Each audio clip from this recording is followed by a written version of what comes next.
Bonsoir à tous, merci Charlie pour cette introduction et merci à nos 4 précédents intervenants pour cette table ronde enrichissante et qui a soulevé pas mal de points sur les sujets de l'épargne.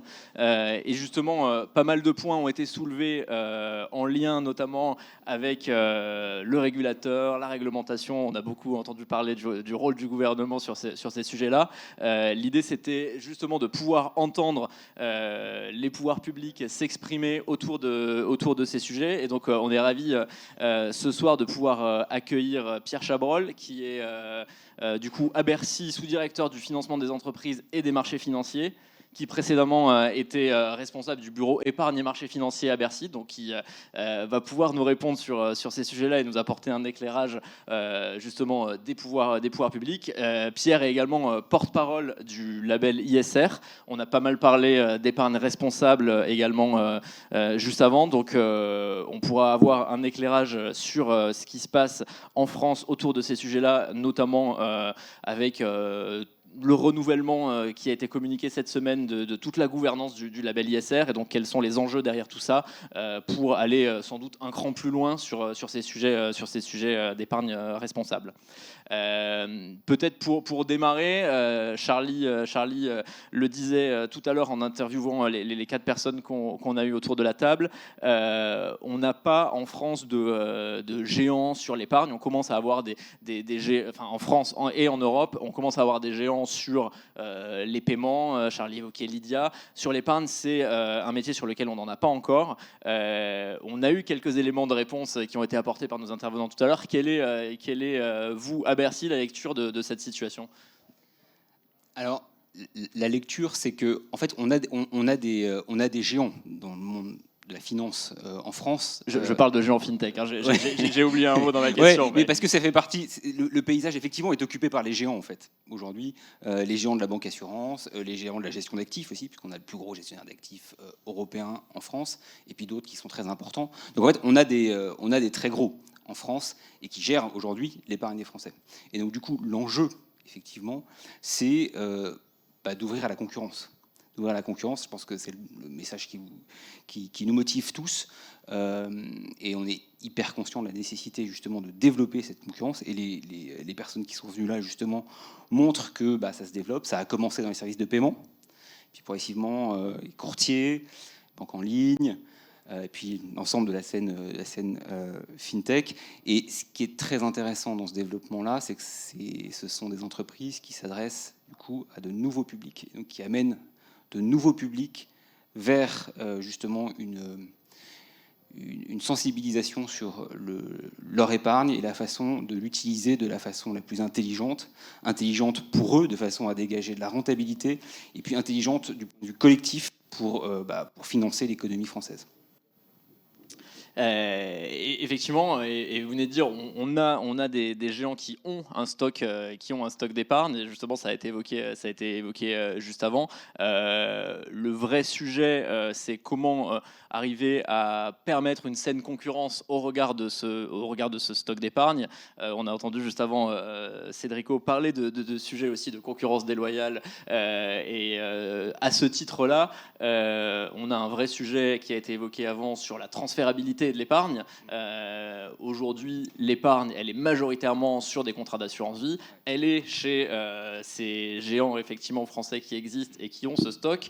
Les nouveaux acteurs, pour rentrer, n'ont pas accès à ce stock d'épargne. Comment on pourrait faciliter ça ? Est-ce que là-dessus, on a commencé à avoir des évolutions ? Est-ce qu'il y a des réflexions à votre niveau pour aller un cran plus loin et permettre une libération de l'épargne et l'émergence de nouveaux acteurs en France ? Alors, oui, bien sûr. On essaye de jouer dans deux directions. La direction de la simplicité des produits, tout d'abord, et puis celle de la transférabilité de l'épargne. Ces deux préoccupations très centrales, parce que, évidemment, d'un point de vue économique, la transférabilité de l'épargne, ça favorise la concurrence, donc ça diversifie l'offre, ça améliore sa qualité, et puis ça réduit les frais. Donc il y a évidemment un intérêt à le développer, et ça, on est extrêmement conscient par rapport à ça. Et qu'est-ce qu'on a fait en termes de simplification? D'abord, il y a un sujet qui revient souvent, c'est celui de la fiscalité. Donc ces 5 dernières années, il y a des gros efforts qui ont été faits en la matière pour réduire et simplifier la fiscalité. Le prélèvement forfaitaire unique sur les produits de l'épargne. Et puis, non, je crois, ouais. Et puis ce qui reste de complexité, c'est plutôt des dispositifs qui visent à réduire justement la fiscalité. Je pense notamment à la fiscalité des plus-values générées par les PEA, de 5 ans, donc, qui sont soumis juste aux cotisations sociales. Je pense, donc ça c'est des simplifications, je dirais, pérennes. Je pense aussi à des simplifications qui ont été faites de façon peut-être plus transitoire pour répondre à l'enjeu de la crise. Je pense par exemple à la suppression du forfait social pour les abondements employeurs sur les plans d'épargne d'entreprise. Donc ça, c'est des éléments de simplification et de réduction de la fiscalité qui doivent favoriser aussi la diversification de l'offre. Et puis, du point de vue de l'épargnant, on se dit qu'est-ce que simplifier veut dire? Ça veut dire, l'objectif, quand on se place du point de vue de l'épargnant, c'est... Ça marche de façon intermittente. Je vais en prendre un autre. Ouais. C'est s'assurer de c'est augmenter la rentabilité de son épargne et tout en consolidant la sécurité de son épargne. Et là, je voudrais prendre comme exemple la réforme de l'épargne retraite, justement, où on a garanti la portabilité des droits en toutes circonstances et où on a modifié le dispositif en mettant en place un dispositif de gestion pilotée par horizon par défaut. C'est-à-dire qu'automatiquement, il y aura une gestion pilotée, une gestion pilotée par horizon qui devrait favoriser aussi la rentabilité de l'épargne investie sur le plan d'épargne retraite, puisqu'elle s'adaptera en fonction du cycle de vie de la personne et de son appétence au risque en fonction des différents stades de sa vie. Donc ça, c'est un point, ça fait partie des réformes importantes qui ont été mises en place ces dernières années, notamment au moment de la loi Pacte, pour simplifier le dispositif, réduire la fiscalité et puis s'adapter le plus possible à cet objectif d'une augmentation de la rentabilité de l'épargne dans un contexte, comme vous le savez tous, de taux bas et dans un contexte où les Français restent... il y a un problème d'éducation financière en France, à l'évidence, où les Français restent réticents à investir leur argent, gardent plutôt de mauvais souvenirs, et donc il y a un gros effort à faire en matière justement de pédagogie et de démonstration que leur intérêt est de diversifier leur épargne, de faire confiance aussi à de nouveaux acteurs, de manière justement à augmenter la rentabilité de leur épargne, je pense notamment de leur épargne retraite. Vous évoquez justement l'éducation financière en France, le problème de déficit d'éducation financière. Ça a été pas mal mentionné lors de la précédente table ronde. Là-dessus, est-ce que c'est un enjeu aussi pour alors, le gouvernement ou les pouvoirs publics d'avoir des actions en termes d'éducation financière pour justement... dès le plus jeune âge peut-être pas, mais en tout cas favoriser l'accès à l'épargne. En France justement, et il y a eu quelques caricatures qui ont été faites juste avant, on ne veut pas prendre de risques, on veut avoir du rendement. C'est quelque chose qui existait peut-être il y a quelques années, quand vous le disiez, on avait des taux un peu plus hauts et des livrets sécurisés qui permettaient d'avoir plus de rendement. C'est plus le cas aujourd'hui, mais ça, on a un paradigme en France qui fait que les Français ne le comprennent pas. Et on a une complexité des produits en face également qui existe et qui rend tout ça assez nébuleux pour les personnes qui ne s'y intéressent pas de près. Ouais, il y a un très gros enjeu de pédagogie financière et de confiance des épargnants, des investisseurs et de lisibilité des produits qui leur sont proposés. Alors, par rapport à ça, il y a évidemment plusieurs démarches qui peuvent se faire au niveau de l'éducation, de la formation aussi des réseaux de distribution, de l'émergence d'une offre diversifiée, et là vous y contribuez massivement. Et puis il y a aussi la politique des labels. la politique des labels, elle vise précisément à créer une forme de fiabilité. C'est-à-dire dire, voilà, une fois qu'un fonds a obtenu un label, ça veut dire que certaines méthodologies qui ont présidé à la constitution de ce fonds, à la constitution de son portefeuille, donc au choix de ses investissements, eh bien, il s'est fait en suivant des exigences et des conditions qui ont été certifiées, et s'agissant par exemple du label ISR, certifié par un certificateur extérieur qui garantit que le travail effectué pour justement sélectionner le portefeuille au regard de critères ESG, eh bien, il a été sérieux. C'est aussi dans cet esprit-là qu'on a créé il y a 1 an le label Relance. Le label Relance, il vise en fait à labelliser des fonds le spectre des fonds éligibles au label Relance est extrêmement large. Il va des fonds au PCVM très grand public à des fonds de capital investissement plus ciblés. Et l'objet de ces fonds, les conditions pour obtenir le label, c'est d'investir au moins 30% dans des entreprises françaises et au moins 10% dans des PME et ETI. L'idée, à travers la création de ce label, c'est évidemment de créer un instrument de relance pour favoriser le financement en fonds propres des entreprises françaises.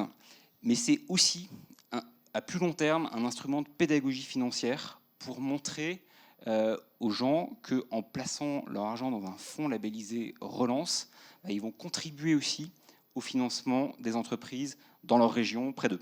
Donc, il y a aussi une dimension, il y aura un rendement, et en plus, vous contribuez à la relance et à la dynamisation de l'économie et des entreprises. Merci. Et effectivement, les labels participent à ce sujet d'éducation financière. On parlera peut-être du label Relance dans un second temps. Vous avez évoqué le label ISR. Le label ISR, donc investissement socialement responsable. On a parlé de sujet d'investissement socialement responsable juste avant également. Aujourd'hui, derrière le label ISR, il peut y avoir tout et n'importe quoi. On a déjà eu l'occasion d'en parler tous les deux en début d'année, et effectivement le label ISR a cette vocation de communiquer autour de ce qu'est l'ISR. Quand on va sur le site du label ISR, je vous l'ai dit, on voit des champs de pâquerettes et des éoliennes, et au final, quand on investit dans un fonds ISR et qu'on regarde ce qu'il y a dedans, on se retrouve potentiellement avec du Total, du Air Liquide ou du LVMH, et là-dessus, un épargnant qui n'est pas vraiment éduqué ne comprend pas ce qui se passe. Qu'est-ce qu'on peut faire de plus en termes de label ISR? La gouvernance vient de changer. Quelle est, on va dire, la nouvelle direction que va prendre ce label? Est-ce qu'il va y avoir vraiment des changements? Et est-ce qu'on va aller un cran plus loin dans ce qui est fait en termes d'ISR? C'est vrai. Ce qu'il ne faut pas perdre de vue avec le label ISR, c'est le progrès qu'il a constitué. Il a été créé en 2016 et son objet, dès le départ, et c'était assumé comme tel, c'était pas de créer un label de niche. Il y en a des labels de niche, il y a le label Greenfin par exemple. Donc si vous voulez investir dans des entreprises qui sont impliquées très directement dans la transition écologique, vous allez vers le label Greenfin parce que vous voulez vraiment investir sur le plan matériel dans des entreprises qui sont dédiées ou qui ont consacré leur objet à la transition écologique.